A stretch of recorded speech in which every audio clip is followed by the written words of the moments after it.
I can't talk anymore right now. Bye. Dana, who are you warning not to come in now that I'm here? I'm sorry that you overheard that. It was Vicky Harper. See, I didn't realize that you were coming in until I went out and saw your name in the book, and then I noticed that Vicky had the appointment right after yours, and, well... Well, I can't imagine why you think I'd have a problem crossing paths with Vicky. I just remember that during the murder investigation, you thought that Vicky might have been the woman that I saw in the white robe. Only because you suspected she was. Yes, that's true. But I know now that I was wrong. Franny told me that Vicky's a regular customer of yours now, that you guys have gotten real close. Yeah, so naturally I just wanted to avoid any awkwardness. Oh, wow. Yeah, I want to avoid any awkwardness, too. I mean, it's going to make Vicky feel uncomfortable. Now, I just want a trim, okay? Sure. Would you like a manicure, too? No, You know, it's because I was talking to Franny. She told me that she'd come in here. I thought, well, I'll come in and have my hair done, too. And while I'm at it, I can ask you a few questions. Franny, listen to me. Do you remember the first time you told me about Gavin's letter? And I told you to trust your instincts because they were good and they were right. I'm telling you to do that again. But I don't. I don't trust my instincts about anything, Larry, and nobody believes me. I believe you. I believe you. Don't ever forget that. I know you do. You'll never know how much that means to me.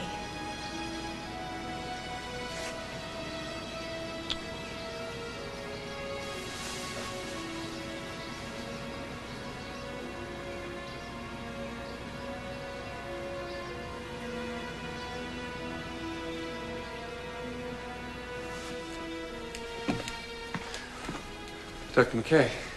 Hi. Hi. I was in the therapy room working out. Well, I'll let you change, and I'll get out of here. And then we'll go back to work, okay? Oh, by the way, I brought you a care package from my mother. Miss Nagel's put it in the refrigerator. Care package? Well, my mother's food that you can have as a change from hospital food. Huh. Good. Thank your mother for me. Mm-hmm. I've been thinking a lot about that night with your family. I had a good time. I'm glad. So did we. If I do have a family out there, I hope that they're close. Just like yours. Mama, listen, I'm sorry it took me so long. I was out at the pond. What did you hear from the captain of the freighter? Well, it isn't what we were hoping for. Though it's not conclusive. What do you mean? Wasn't Holden one of the 3 new men who signed up in Boston? Well, it's hard for me. It's hard for me to explain. Here, let me just put Ned on.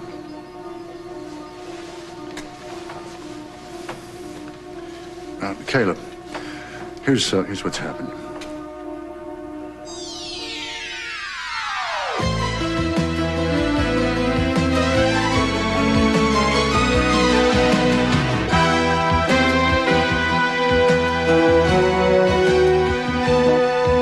As the world turns. This portion brought to you today by CoverGirl. CoverGirl, redefining beautiful.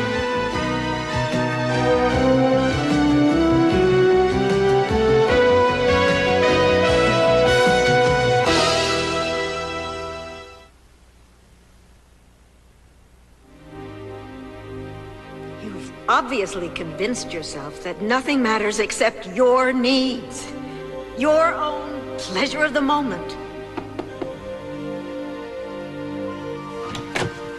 Mom, what are you doing here?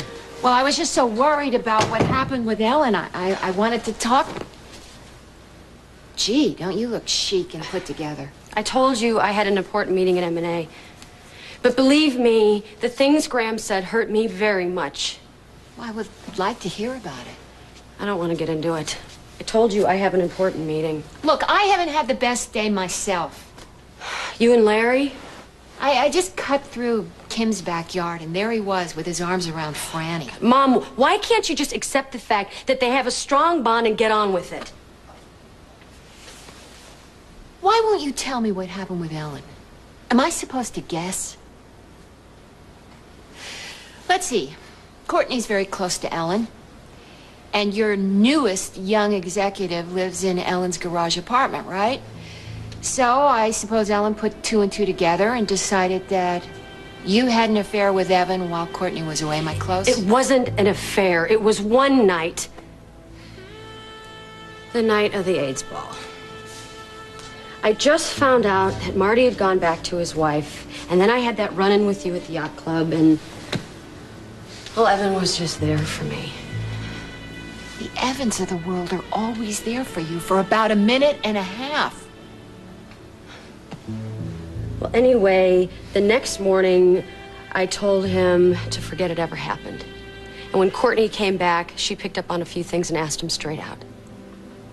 He denied it at first, but then made the bigger mistake of admitting it. Now, Evan and I have a good working relationship with nothing else going on between us. But Graham thinks I deliberately went after Evan knowing he was involved with Courtney. It's like she thinks Courtney's more important to her than I am. I'm her granddaughter, Mom. Do you know that hurts? I know, honey. But, you know, I can promise you that Ellen loves you. And she was just trying to protect you. I'm a grown woman. I don't need protection. Sure you do. Even women my age make mistakes. My mistake was to fall in love with a much younger man and think that I could live happily ever after. I don't know what I was thinking about. Hey, just wanted to stop by and see how you were doing. Your mom was a little worried about you. Susan, what are you doing here? I read about what happened to you, Margot. I'm sorry. It must have been horrible. Yeah, it was, but horrible things happen. Yeah. I also heard that Franny and Daryl are separated. It's so sad, especially for Carrie. How is she? Well, she's fine. She's a little too young to understand it all. How did you hear that they were separated? Vicky told me. But I knew something was wrong when Franny stopped by here last month. She was very hyper and had all these crazy suspicions. Yeah, crazy. Like thinking it wasn't a coincidence that you showed up just when Daryl and Carolyn were looking for a surrogate. Yeah. And that is exactly what it was, a coincidence. Franny even hinted that I might have already been pregnant before the in vitro. And that's really crazy. I mean, at the hospital in Chicago where they did the in vitro, they examined me very carefully. They did all kinds of tests. Yeah, well, I don't blame Franny for wondering if it wasn't a conspiracy behind Carolyn's death. You know, we may be reopening the case.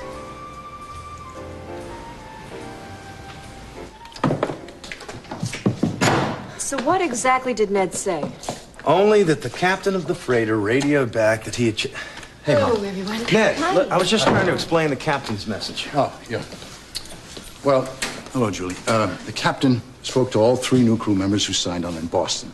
And he read them the message. The men insisted that they weren't using an assumed name. The captain checked all their identification and their passports. Well, if Holden was using an assumed name, then isn't it possible he could have gotten forged documents like the passport? No, the captain says all the passports are in order. I You're just right, don't they could be faked. Understand, if Holden were going to do something like this, I don't know why he'd use illegal methods. I mean, I don't understand it. I'll get it. Hello? Rosanna, it's Evan. Your father just called from his rented limo. He's on his way to M&A now. I see. Please, Evan, you promised me that you wouldn't say anything to him about... I promise I won't. Now will you keep our dinner date for tonight so we can get to know each other better?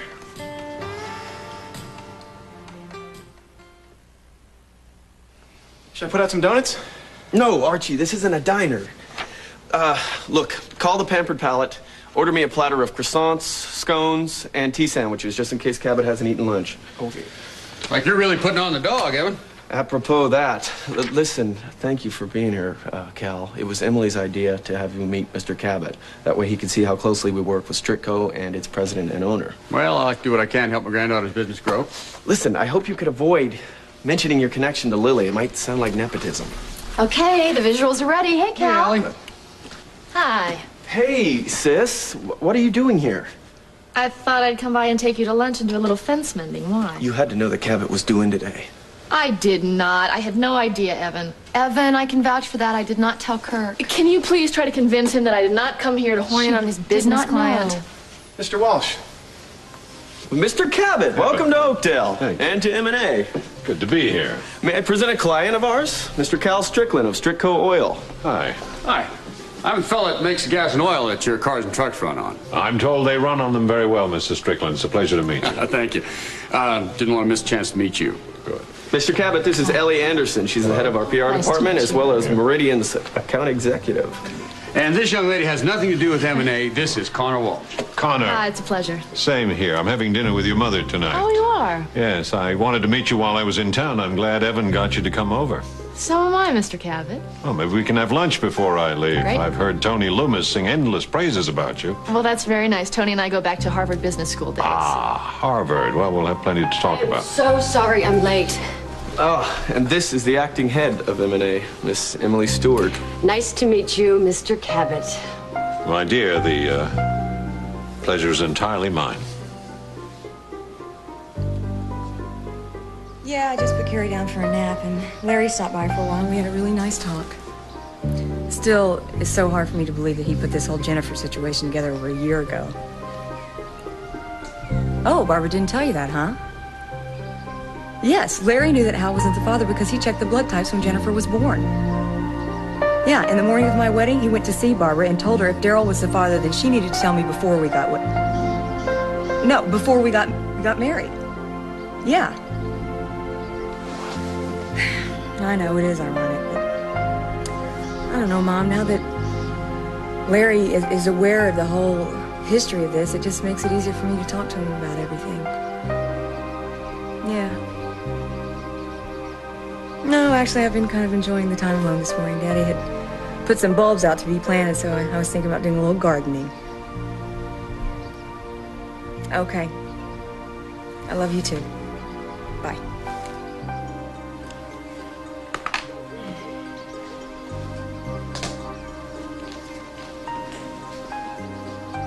Hey, Franny. Hope you don't mind me stopping by like this. No, not at all. It's been a while. Yeah. Look, I know it's short notice. And I don't want to interrupt your planting and plowing, but I'm having a party tonight for my grandmother. I was hoping you could come. I thought she lived in Lake Forest. She does. But she's coming here. See, it's her 82nd birthday. And well, I wanted her to meet the rest of my new family. Her new family. Oh, Scott, it sounds like it would be a good time, but I don't know. Before you say no, I should warn you, she's a very feisty lady. And since you are a very feisty lady, I thought you guys would hit it off just great. I don't know about that. I haven't felt so feisty lately. Tom and Margot going? They haven't actually given me their answer yet. But there is somebody else on the guest list you could help me with. Oh, who? Barbara. You see, she told Lisa that she's really busy and she didn't think she could make it. So I was hoping maybe you could use your sisterly influence and drag her over.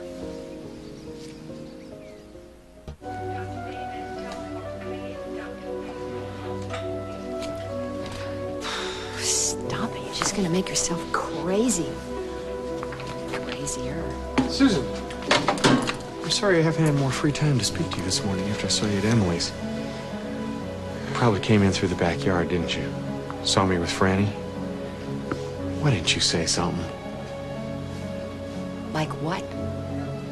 You looked like you were having a very serious conversation, so, I felt kind of like an intruder. Oh, damn it. You know... It's me. Saved by the Bell, but we're going to talk about this later. Right. Oh, I can't wait to hear how this meeting goes at M&A with Alexander Cabot. Oh, but I'm sure as we speak that Evan and Emily are being brilliant. They make such a strong team. Yes, Emily never ceases to amaze me. Ellen, do you think you could suggest some lovely place where I can have dinner tonight with Alexander Cabot? Well, let's see. There's La Petite Auberge. Oh, and there's a charming place in the country David and I used to go to. Journey's End. Oh, Dr. McDermott, you look tad vexed. What's the matter? Well, up until this morning, Susan and I almost set a date for our wedding. But now... But now? Now there was a phone call from Franny, an innocent phone call from Franny. And Susan, I don't know. This is supposed to be the happy time for us, right? Happy? Haha. I can't get her calmed down about this Franny thing. I don't know what to do. Had you ever thought that maybe Susan is picking up signals that you don't even know you're sending? Remember a couple weeks ago when I asked you if Franny were free, would you still give Susan a ring, and you were a little slow to answer? Well, maybe Susan is asking herself that same question right now. 4 of these equal what? Take your time and concentrate.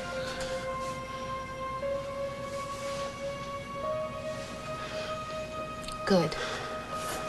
And how many of these equal $1?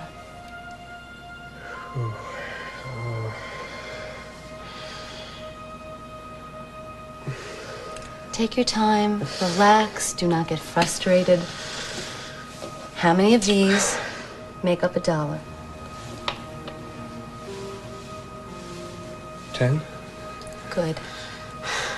Now that you've become familiar with this, I want you to keep this in a safe place. I don't understand. What do you mean? It means it's yours. Dr. Sussman and I, along with the hospital board, we've decided to give you a small allowance so that when you go outside the hospital, you can buy a sandwich, a newspaper, you can even take a bus. But I would feel strange going out by myself. All right, I'll tell you what. I'm having a dinner meeting with Dr. Sussman to discuss the article we're writing on your case. Afterwards, you and I can go for coffee. How's that? That's fine, as long as you let me pay. Fair enough. And that expression is my treat. Got it? My treat. What is it, Aaron? Does that phrase ring a bell? Didn't the captain at least give you a description of the 3 new crewmen? No.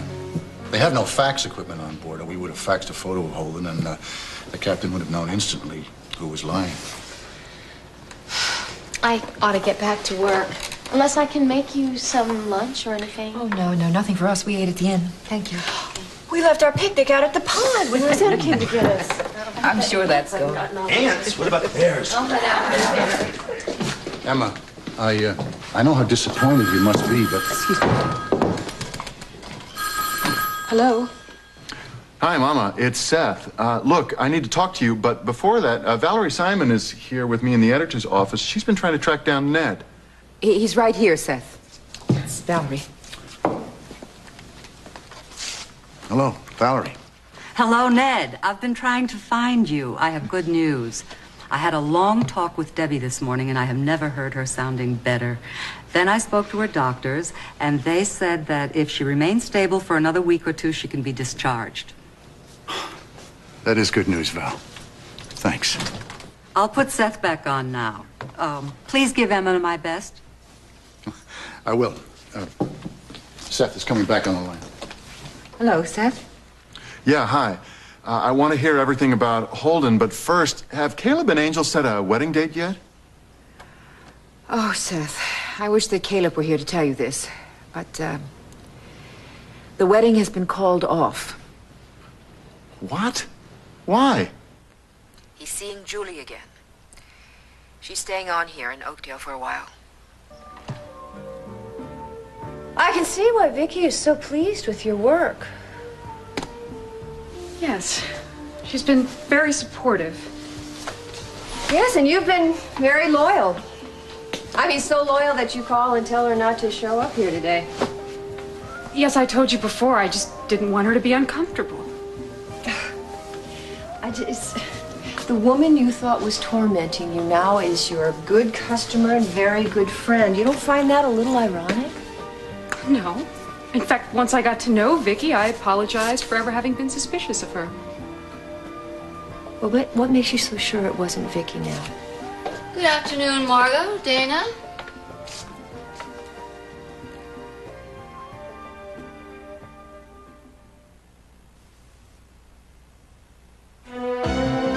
We'll continue with part 2 of As the World Turns in just a moment. And now, part 2 of As the World Turns.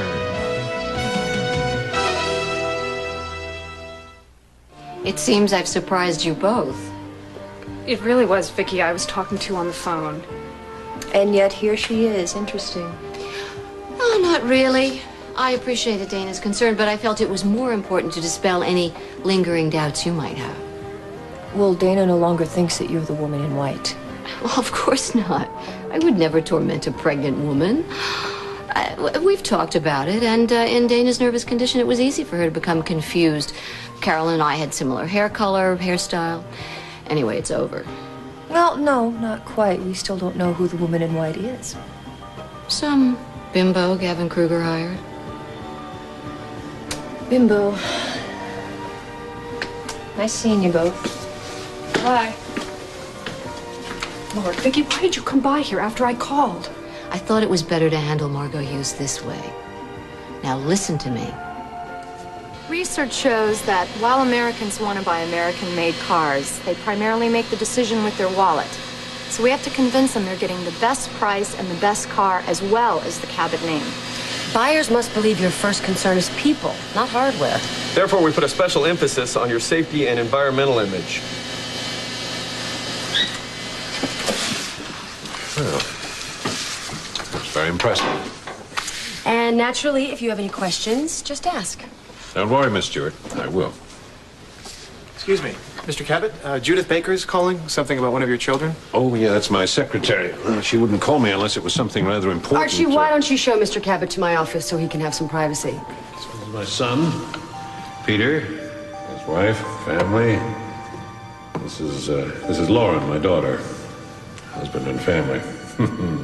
Both my son and son-in-law work for the Cabot firm, so if you get to work for us, you'll be meeting them at some point. I'd like that very much. And who is this attractive young woman? Ah, yes, my daughter, Rosanna. Does she work for Cabot as well? Rosanna? No, she's just out of high school. And she's away on an extended vacation. Evan? Evan? Sorry. You really What? zoned out for a minute there. Oh, I'm sorry. I was just hoping that Mr. Cabot wasn't having a family emergency. Hey, this gardening stuff really looks like fun. You enjoy it? You're telling me you never helped weed those flower beds when you were a kid? Is that what No. you're saying? No, the gardeners never let me anywhere near the flower beds. See, that's one of the disadvantages of having squadrons of servants around. Yeah, that's something I never got used to, being waited on hand and foot. So, I hear that you're helping Tom with the re-election campaign. Yes, I am, and I'm very excited. And actually, I'd like to maybe get you involved. We could use your expertise to woo voters. Yeah, right. I can just see myself influencing the voters with the subliminal message to the psyche. Hey, right. Works for Congress. Franny? You owe me. Oh, no. Oh, I'm sorry. I'm sorry. Why did I get into my iced tea? I'll be right back. Why don't you give me a paper bag? You look beautiful. Shut up. Hey, I was really hoping you and Tom can make the party tonight. It'd mean a lot to me. Well, we'll try. We'll try and get there if we possibly can. Great. Great. Franny's going to urge Barbara to come, but she said she's really stressed out with work. I'm sure Barbara will make it if she can break free. Oh, so how did the move into the new apartment go? Did Lisa give you any problems? No, not really. I think she realizes it's time that I had my own space, became my own man, like Tom. And then maybe someday I'll have what Tom has.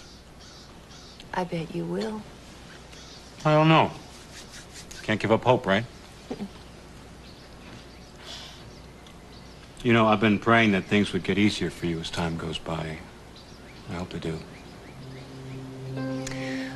Well, you know, I have my good days and I have my bad days. Don't ever have your hair done on a bad day. Got it. Listen to me. You don't have to walk on eggshells around me, all right? All right.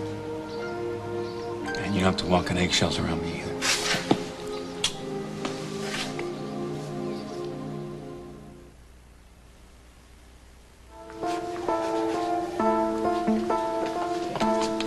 Hey. Listen, do you think you and I could just have dinner tonight? Just the two of us? Not Emily, not Inez, not cooking, just dinner out. It sounds great, but I have an AA meeting right after work. All right, after your meeting. I wanted to spend some time with my sponsor. I really don't know what time I'm going to be home. I'll wait. Look, I've got a better idea. Why don't you take Emily out to dinner? Try to cheer her up. I consider it a personal favor. I'd rather take her mother out to dinner. Perfect. Just perfect.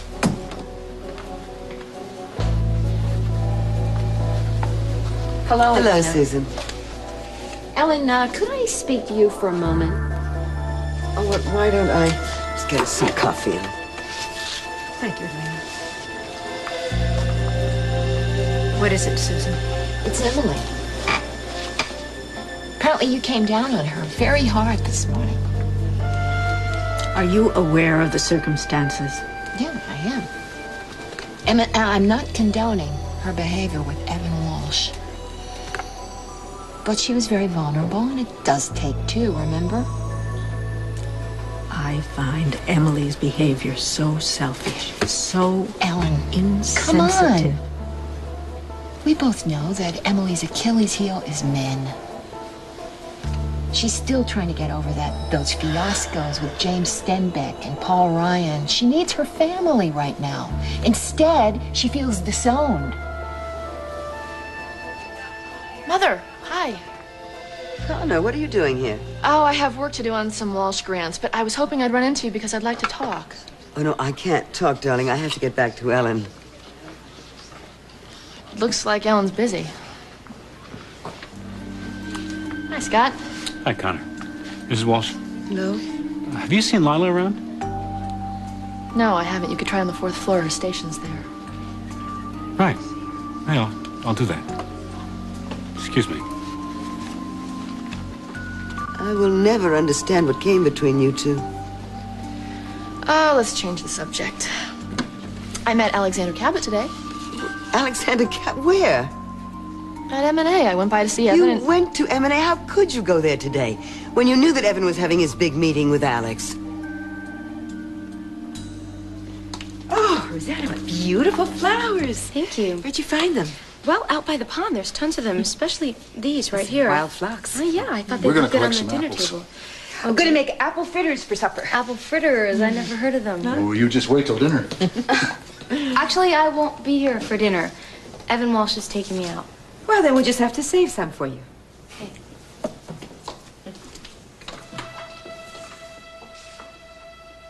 I'll keep my promise if you keep our dinner date so we can get to know each other better.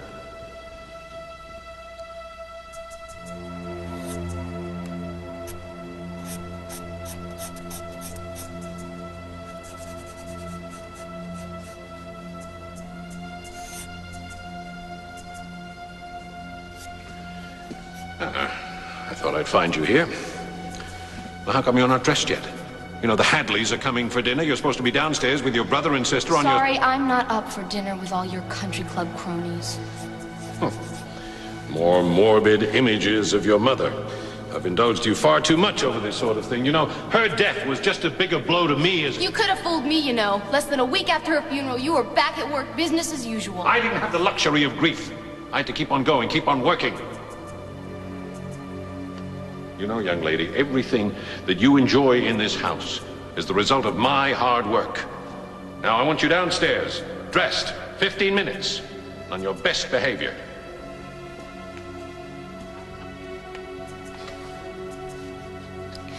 What am I gonna do without you?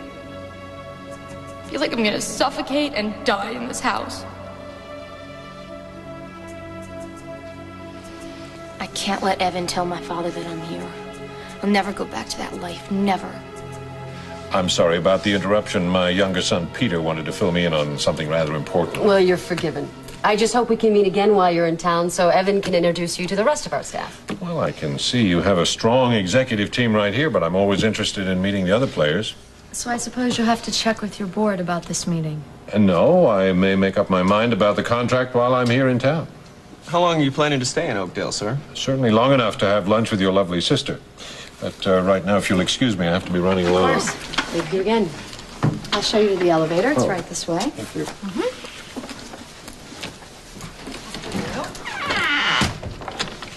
I think we did it. So why aren't you excited? Because I'm worried that Connor's going to try to woo Cabot away. Well, then we'll just stay here the rest of the day and think of some more proposals. We'll order dinner in. Well, that's a good idea, but I have a date with Rosanna, the girl who's staying at Snyder Farm. Really? I didn't figure her to be your type. Well, you know what they say. You never know.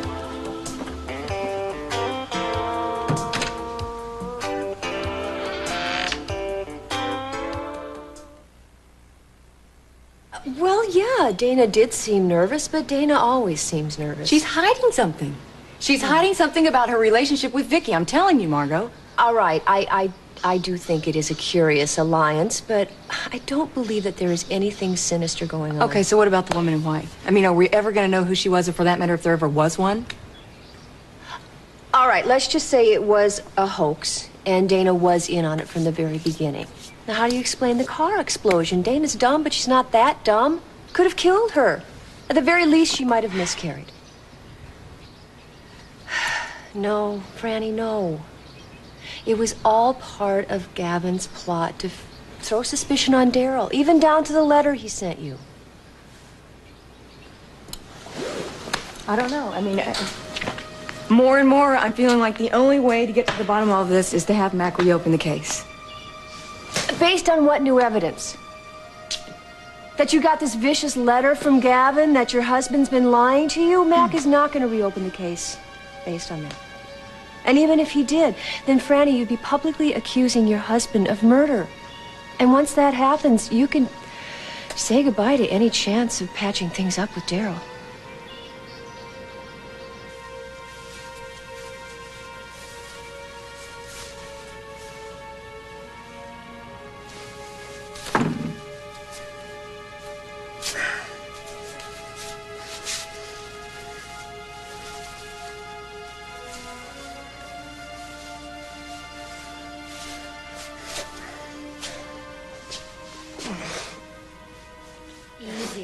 You are going to choke yourself with that thing.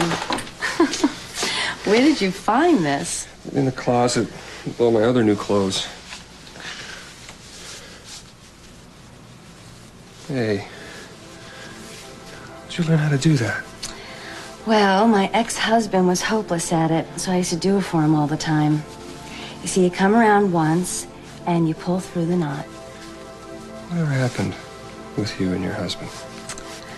When I met Bill, I was in medical school, and he had just graduated law school. He had a very legal mind. Everything was neat and in little compartments. And he had his whole life mapped out. A good job, a good firm, a good wife, and a good house in Scarsdale to start a good family in. Sounds good so far. Except Bill left no room for negotiations. After we got married, he made it very clear that I was to give up my career and become a full-time happy homemaker. Now, I have nothing against becoming a homemaker, you understand. It's just that it wasn't part of my dream. So I gave it my best shot. And one year in the good house in Scarsdale, we nearly drove each other over the edge. And then one morning, after months of arguing, I woke up and I realized that the most important part of our marriage was gone. We no longer loved each other, and we no longer had any respect. Understand? The only thing I don't understand is why he didn't sell the house and hang on to you.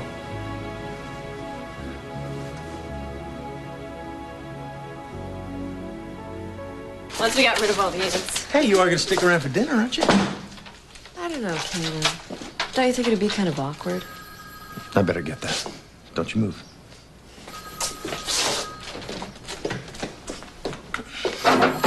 Hello? Ah, just the guy I'm looking for. Say, Mama told me that you broke off your engagement with Angel, and the reason why. What is with you, man? How could you let Julie get under your skin like that again? Seth, if putting down Julie is your idea of Big Brother's advice, you can shove it. Hi, Julie. Hi. Where's Caleb? He's in there talking to Seth. Oh, Emma, could I talk to you for a minute? Sure. I just want you to know that, I didn't come here with the intention of causing trouble for Caleb, and I never meant to get in between him and Angel. Julie, I know that.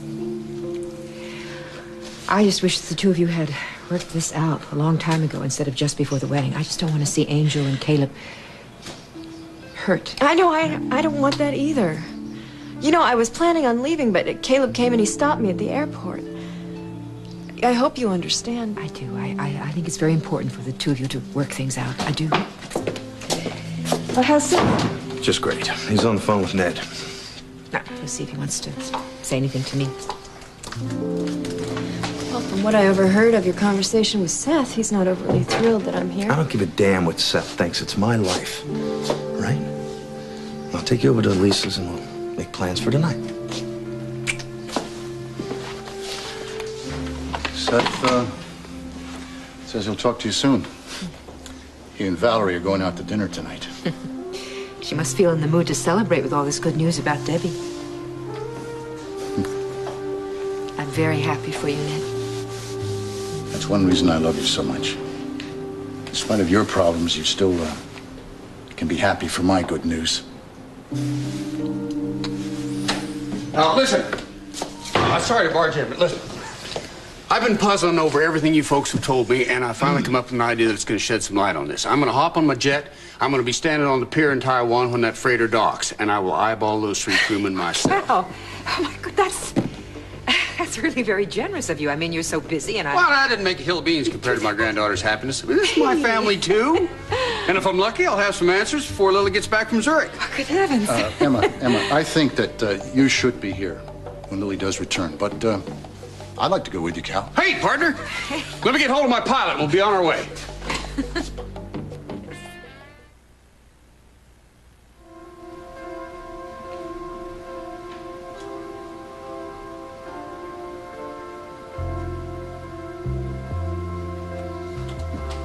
Mother, this is wonderful. It's absolutely perfect, especially with the view of the river over here. Thank you for my lovely, lovely housewarming gift. You're welcome. I wanted to come by because I felt very bad about how we left things at the hospital. You know, I really had no idea that Mr. Cabot was going to be at M&A when I went over there, and I wasn't trying to undermine Evan. I wish him nothing but the best. And, you know, in fact, I think that it's healthier that we're working at different companies now. So, now that Evan has a new job, and you have a new apartment, I was wondering if maybe you and I could try to make a new start. Connor, dear. I know that you think I'm heartless, but I think it truly might be too late to No, repair. Mother, I'm not going to accept that. But I won't try to push it right now. So how do you know Alexander Cabot? Oh, Alex is an old flame. He even asked me to marry him. But I kept him dangling. And he met some woman, out in the Montana, Oklahoma, someplace in the West. And I married your father. Did you love him? Excuse me.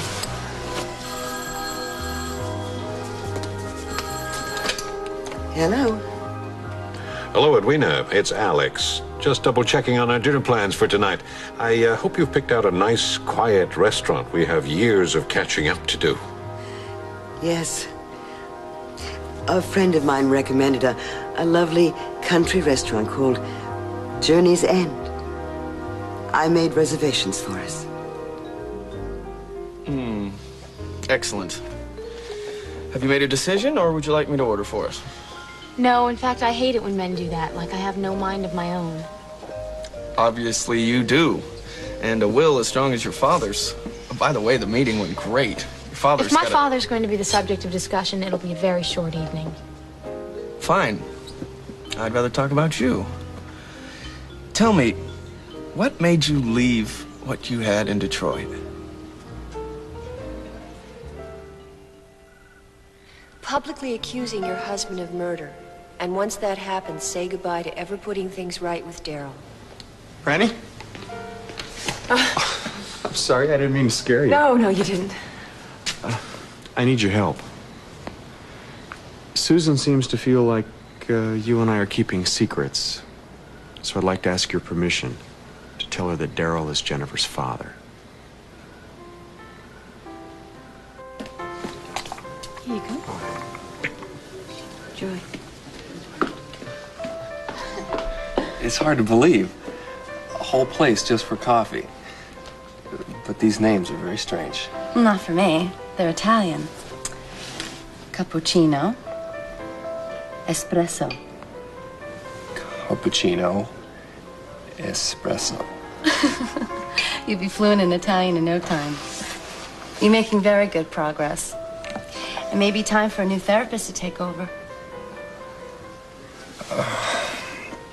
No. No, you're the only person that I want to know. Please, don't go away.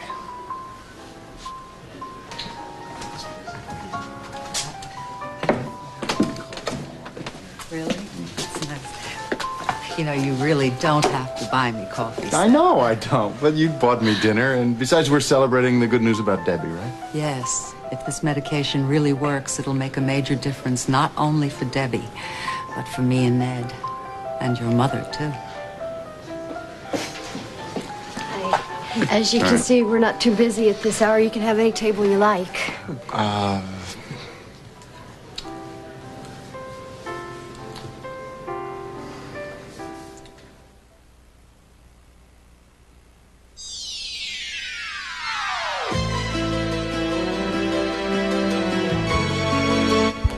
Lauren Finmore is all tied up.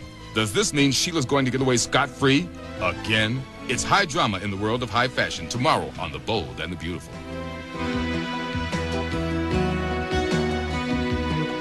Nurses' uniforms provided by Nursemaid. Join us tomorrow for As the World Turns.